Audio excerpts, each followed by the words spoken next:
So, hi there.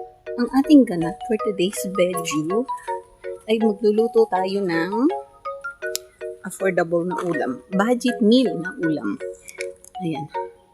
So, yung isa sa main ingredient natin is malunggay. Kinuha ko doon. Bali, pinutol ko na siya kasi sobrang taas na. Para magkaroon na siya ng saringit. Saringit means sanga-sanga. Ayan. So, magluluto tayo ng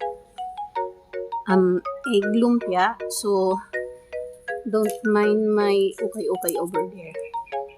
So, magtatali na ako mga lods. And, sa next video natin, doon na tayo sa kusina. Wait lang. Ayan, so dito na tayo sa kusina mga lods.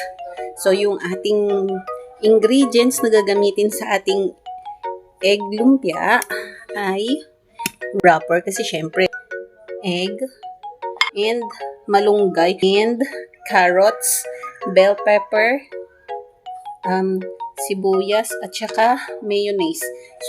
So una mga lods, syempre, nakahugas na ako ng kamay ko ha. Gadgarin natin yung ating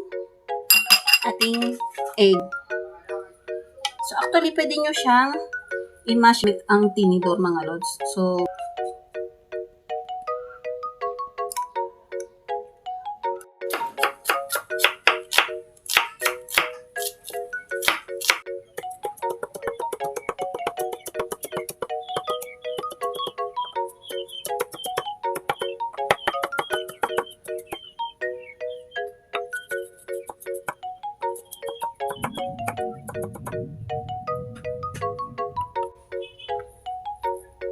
sibuyas in. Next, bell pepper.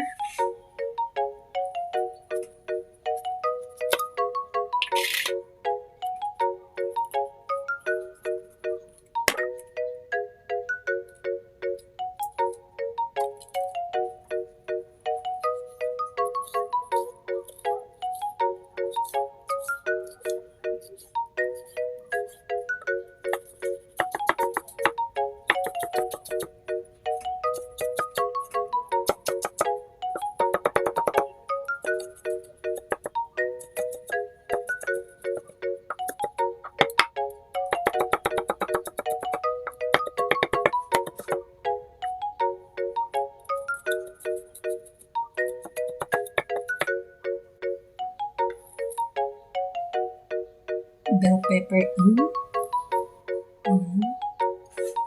Next naman, mga carrots.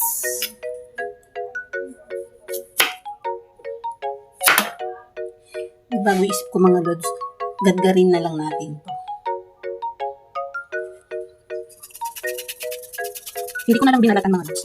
Kasi, wala lang, gusto ko lang. Then, titintan na natin to after. Kalahati lang ilagay ko. Umaambon pa.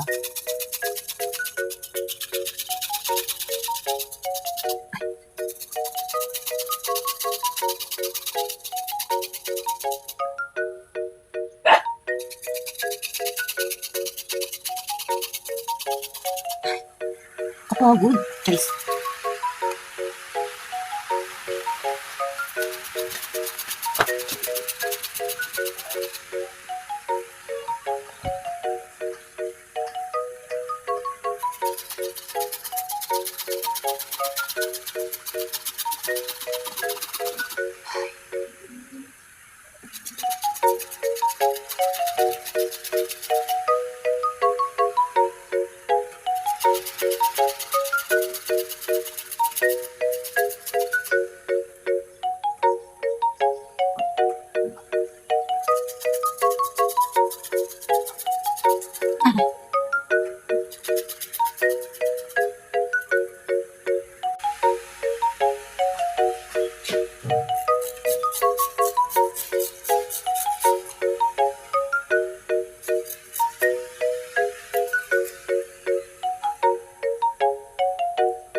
Natin is yung malunggay.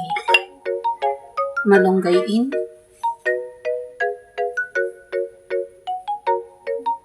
Tansyahin ko lang.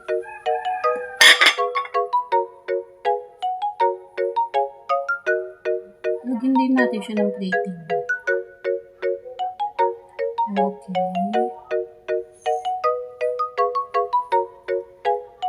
Next naman natin is yung asin.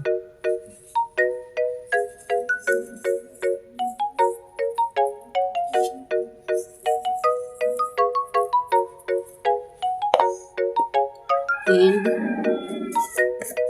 next naman natin yung paminta.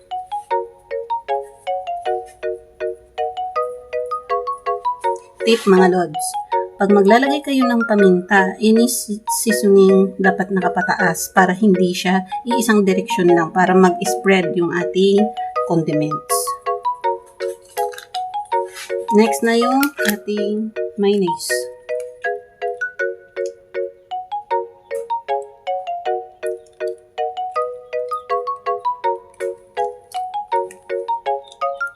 Tansya-tansya lang tayo mga lods.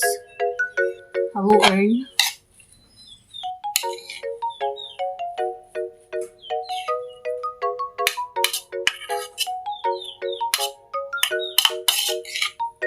ang bango niya.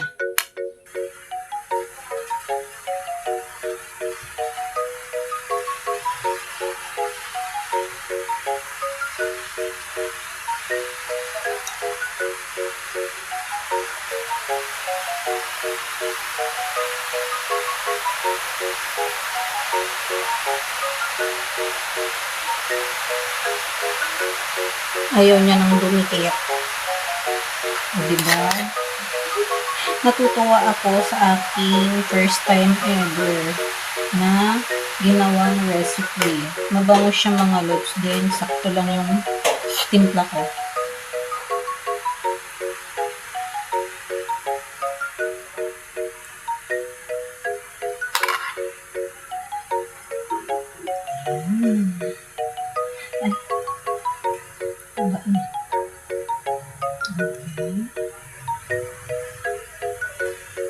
Siyempre, multitask tayo mga lods. Nagbablog tayo habang naka-live sa naka-live sa Biringan. Charis. Ayan.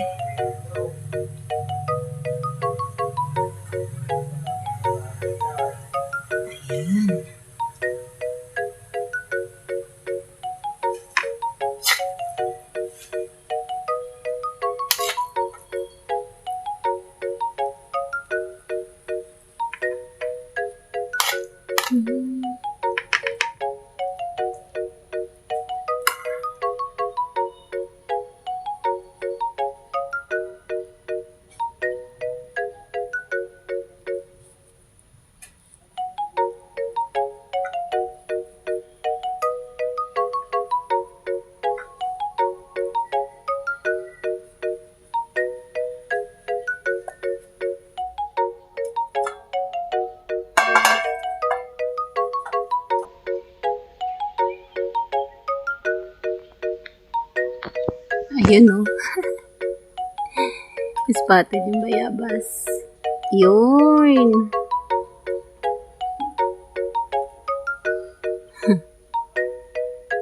And so habang inaantay natin maluto yung kabilang side ng ating lumpia, i-try ko muna kayo dito.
Ayan, nahagard ang lods nyo. Katatapos ko lang iluto yung ating budget meal na ulam. So, So, taste test na natin siya mga lods. Actually, pwede nyo siyang gawa ng sausawan. Ayan siya. Pwede nyo siyang gawa ng sausawan. Eh, kinuha ko rin pala yung toasted. Baka sabihin yung sunog. Sinadya ko talaga yun i-toast. I-toast. Ayan. So, pwede nyo siyang gawan ng sausawan. Either suka or ketchup. Depende po sa inyo. Ako gusto ko plain lang muna kasi nagutom na ako. Ayan. So, husgahan na natin. Husgahan natin ang ating niluto. Wait daw. Ibaba ko ng konti. Ayun, tayo naman pala. Paano?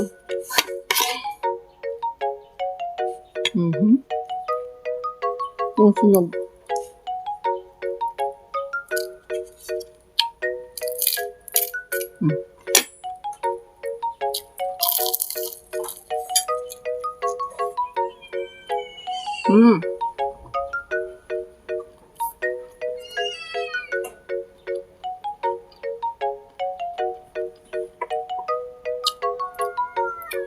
Tama lang yung timpla. And, ang marirecommend kong sa kanya is yung suka. Sukang maanghang. Perfect. Another one more bite.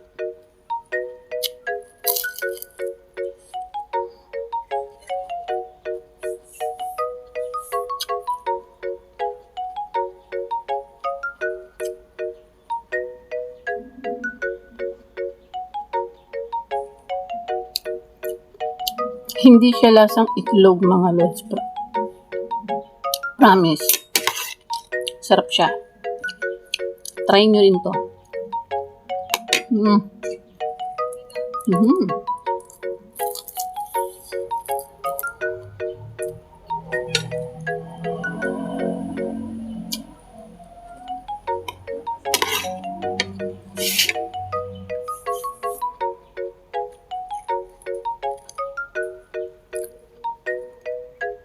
Ang pa yung loob niya mga lods. Ayan. Kita ba?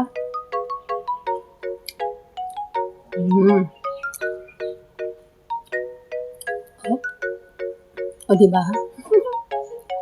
So, sakto lang din yung ng malunggay. Promise mga lods, habang niluluto ko pa lang to, mabango na siya. Kasi gawa nung bell pepper at saka nung paminta. So, asin lang yung nilagay ko mga lods. It's up po sa inyo kung lalagyan nyo pa siya ng ibang seasoning. Pwede po.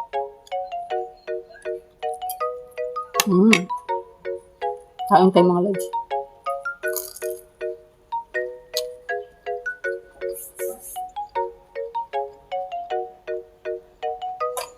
So, hanggang dito na lang muna yung ating cooking serye and mukbang serye mga lods. Tapusin ko lang to ha.